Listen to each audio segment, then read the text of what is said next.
In this video, I'm going to show you how to install WhatsApp on Android. So this is going to be a very quick and easy tutorial. So let's start our video. So the first thing that you want to do here is you want to go to your settings.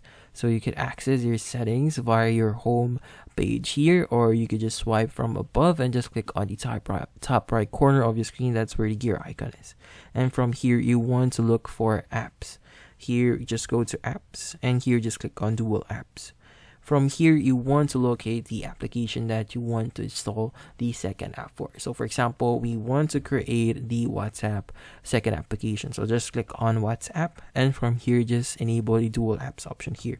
So what's it's going to do, it's going to create a second WhatsApp for our machine here. So when we go back to our home and locate WhatsApp, as you can see, this is my first copy of WhatsApp, and when we go to the last page here, you can see the second copy of my WhatsApp.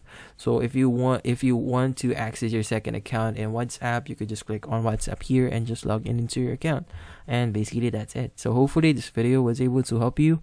Like and subscribe if you found this video helpful.